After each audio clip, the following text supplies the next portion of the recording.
డీటెయిల్స్లోకి వెళ్తే మంగళగిరి టీడీపీ కార్యాలయంలో సీఎం చంద్రబాబు మాట్లాడుతున్నారు. ఇప్పుడు లైవ్ చూద్దాం. కానీ వాళ్ళ గురించి విమర్శించే సమయం కూడా వేస్ట్ చేసుకోవడం కూడా నాకు ఇష్టం లేదు. ఈరోజు మీరు చూసినప్పుడు ఒక స్పష్టమైన లక్ష్యాలతో ముందుకు పోతున్నాం.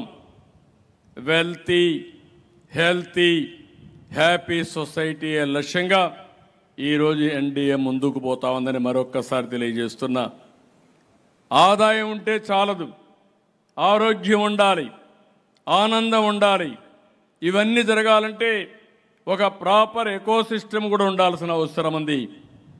అందుకే రాష్ట్రంలో ఉండే చదువుకున్న వారందరినీ కోరుతున్నా, zero poverty, P4 hour policy.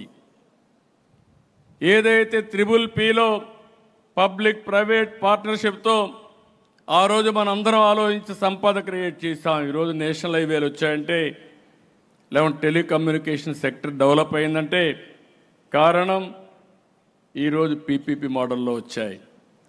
అదే సమయంలో సమాజంలో పేదరికం లేకుండా చూడవలసిన బాధ్యత మన మీద ఉంది. ఒక ప్రభుత్వానికే సాధ్యం కాదు, అందరం కలవాలి. ప్రభుత్వం శ్రద్ధ పెడతాం, అందరినీ కలుపుకొని వస్తాం.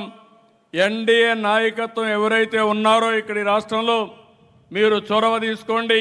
అందరినీ కలిపి దేశానికి ఆదర్శంగా ఆర్థిక అసమానతలు లేనటువంటి వీలైనంత వరకు పేదరికం లేకుండా ఉండడమే కాకుండా వాళ్ళ ఆదాయాన్ని పెంచే మార్గం ఆలోచిస్తామని చెప్పి కూడా నేను మీకు తెలియజేస్తున్నా.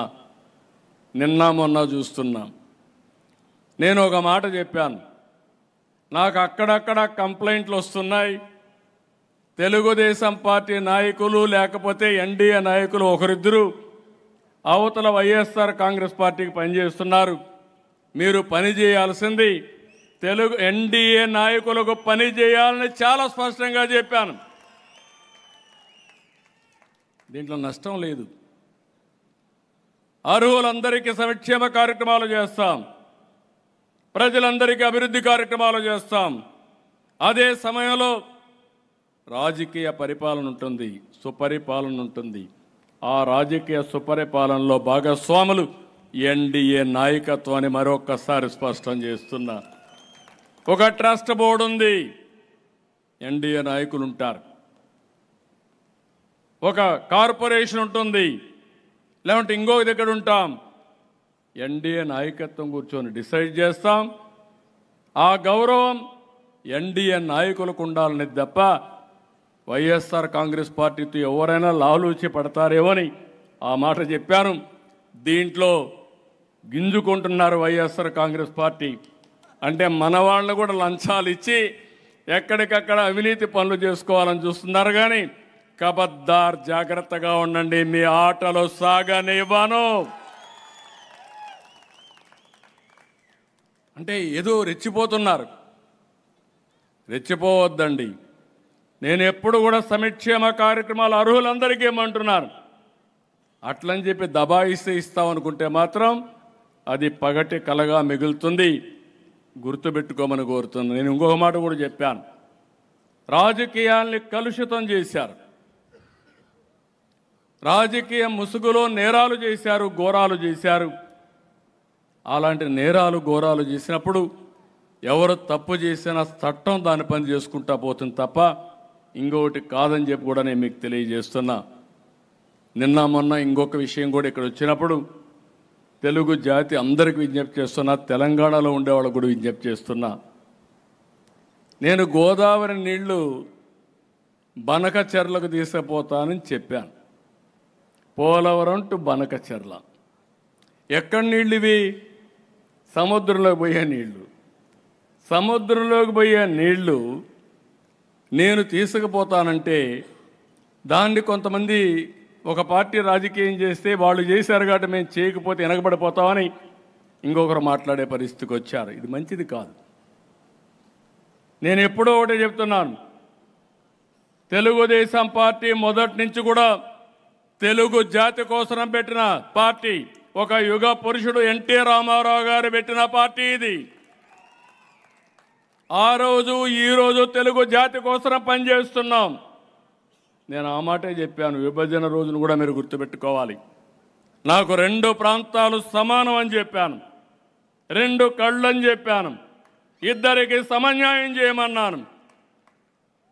అయితే అక్కడ నమ్మారు, ఇక్కడ నమ్మారు.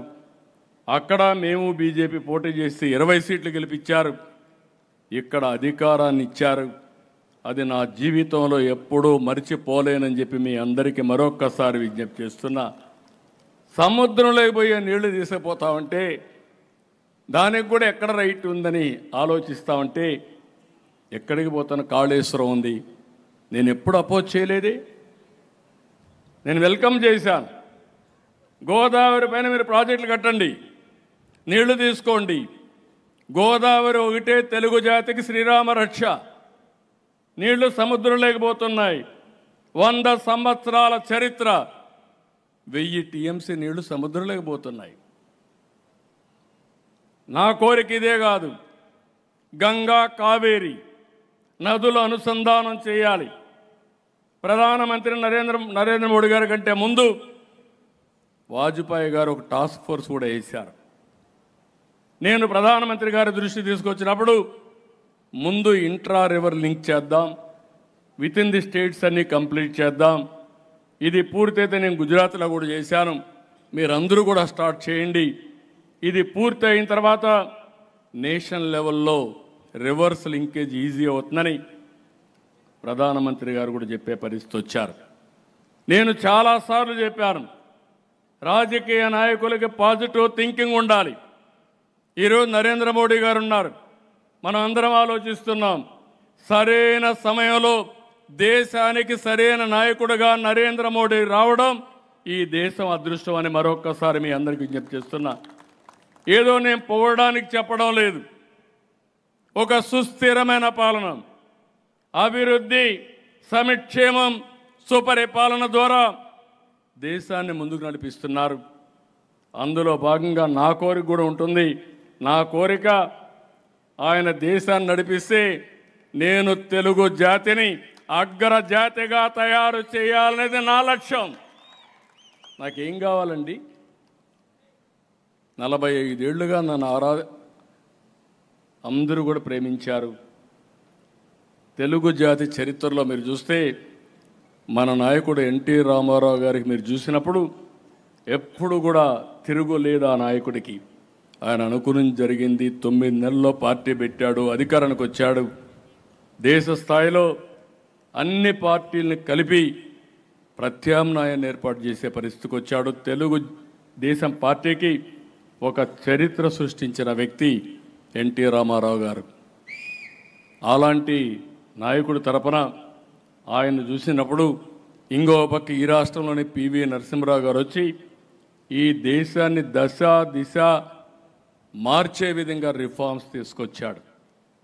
కానీ ఈరోజు నాకు 45 ఏళ్లుగా ప్రజలు అభిమానించారంటే ఇది నా పూర్వజన్మ సుకృతం కాకుండా ఏంటని అడుగుతున్నా.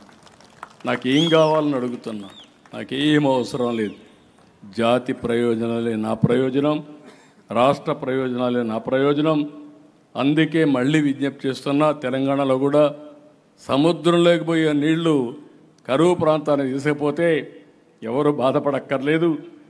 దానికి అందరం కూడా ఆలోచించాల్సిన అవసరం ఉంది. పదే చెప్పాను, కాళేశ్వరం మీరు అభివృద్ధి చేశారు, చాలా మంచి పని చేశారు. ఇంకా కూడా ఎక్కడన్నా ఉంటే మీరు నీళ్లు తీసుకోండి. అక్కడి నుంచి మిగిలిన నీళ్ళు ఇక్కడికి వస్తాయి. రాజమండ్రి చివరి ప్రాంతంలో ఉంది. రాజమండ్రి దాటితే అవి సముద్రంలోకి పోతాయి తప్ప ఎవరూ ఉపయోగించుకోలేరు. మొన్న కూడా మనం చూసాం, విజయవాడ మొత్తం ముంపుకు గురైంది. పైన పడిన వర్షాలన్నీ ఒక తెలంగాణనే కాదు, కర్ణాటక, మహారాష్ట్రలో పడితే వాళ్ళు అక్కడ ప్రాజెక్టులు నిలబెట్టుకోలేకపోతే ఆ నీళ్లు మనకు వచ్చి ఇక్కడ ముంపుకు గురయ్యే పరిస్థితి వచ్చింది. అందుకనే లోయర్ రైపేరియన్ స్టేట్కి ఎప్పుడూ అధికారం ఉంటుంది. వీలైతే ఆ నీళ్లు వాడుకునే అవకాశం, అలాంటి నీళ్లు వాడుకుంటున్నాం తప్ప అది అందరికీ లాభం. రేపు అవసరమైతే మనం ఈ నీళ్లు తీసుకపోతే ఇంకొక 20 టీఎంసీ 30 టీఎంసీ వాళ్ళు కావాలంటే అక్కడ కూడా వాడుకునే అవకాశం వస్తుంది. ఇది ప్రజాహితం కోసం పనిచేస్తున్నాం, తెలుగు జాతి కోసం పనిచేస్తున్నాం అని మరొక్కసారి విజ్ఞప్తి చేస్తున్నా. కాబట్టి ఇలాంటివి అప్పుడప్పుడు మన అభిప్రాయాలు కూడా చెప్పకపోతే వీళ్ళందరూ అనుకుంటారు ఏదో వాళ్ళు చెప్పిందే రైట్ అని కూడా అనుకునే ప్రమాదం ఉంటుంది.